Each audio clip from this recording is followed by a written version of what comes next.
Hello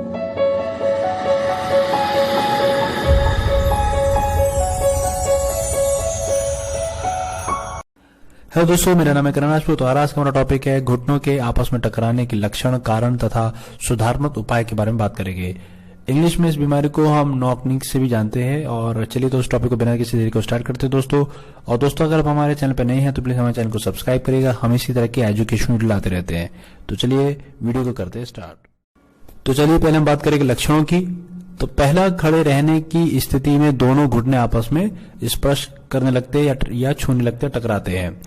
चलते समय भी घुटने में आपस में स्पर्श करते हैं और दौड़ते समय भी घुटने आपस में स्पर्श करते हैं। तो ऐसे में ये लक्षण होते हैं कि ये एक तरह से नॉक नी के लक्षण दिखाए जाते हैं इस बीमारी का। यानी कि अर्थ है कि अगर किसी के चलते वक्त घुटने टकरा रहे हैं या स्पर्श हो रहे हैं तो उसमें ये प्रॉब्लम है। जैसे कि आप पिक्चर में भी देख सकते हैं, एक तरफ नॉर्मल है और एक तरफ नॉक नी हमने दिखा रखी है।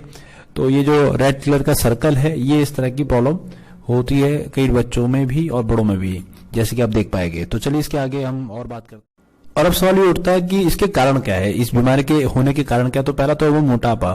तो क्योंकि मोटापे की वजह से वेट ज्यादा हो जाता है तो घुटने जो है वो उतना वजन झेल नहीं पाते, तो जिस वजह से इसका पोस्चर बिल्कुल बिगड़ जाता है। दूसरा पॉइंट है विटामिन डी की कमी। जी हाँ, विटामिन डी जो कि हड्डियों को मजबूत करता है। अगर विटामिन डी की कमजोरी हो जाए या कमी हो जाए तो उसकी वजह से भी ये प्रॉब्लम क्रिएट होती है।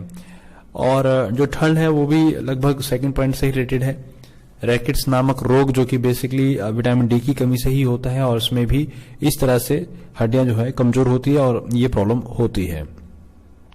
फोर्थ पॉइंट है समय से पहले बच्चों को चलाना। यानी कि कुछ कभी कभी क्या होता है, माता पिता बच्चों को ज्यादा चला रहे हैं या उन पर फोर्सफुली चला रहे हैं तो उसकी वजह से भी ये प्रॉब्लम क्रिएट होती है। तो बच्चों के जो पाँव है घुटने की तरफ इस तरह से प्रॉब्लम क्रिएट हो जाती है। पांचवा पॉइंट है कुपोषण। अगर बच्चों को सही से न्यूट्रिशन नहीं मिलता, प्रोटीन, विटामिन या फिर विटामिन डी खासकर, तो ऐसे में उन बच्चों के जो पोस्चर है उसमें भी कहीं ना कहीं हमें इस तरह की प्रॉब्लम देखने को मिलती है। सिक्स पॉइंट है घुटने के मिडिल लिगामेंट का लेटरल लिगामेंट की अपेक्षा में ज्यादा विकसित होना। तो ऐसे केसेस में जैसे कि अगर जो मांसपेशियां हैं, जैसे कि आप चित्र में देख पा रहे हैं, तो अगर इस तरह से मांसपेशियां डेवलप होती तो उसकी वजह से भी ये प्रॉब्लम क्रिएट होती है। और अब हम बात करेंगे अपने अगले यानी कि सातवें पॉइंट की ओर। और ये बहुत ही सामान्य है, लंबे समय तक अधिक भारी बोझ उठाना। तो उसकी वजह से भी घुटनों पे बुरा असर पड़ता है, जिसकी वजह से ये समस्या उत्पन्न होती है। आई होप के कारण तो आपको समझ में होगी। अब हम आगे बात करते हैं इसके सुधार के बारे में।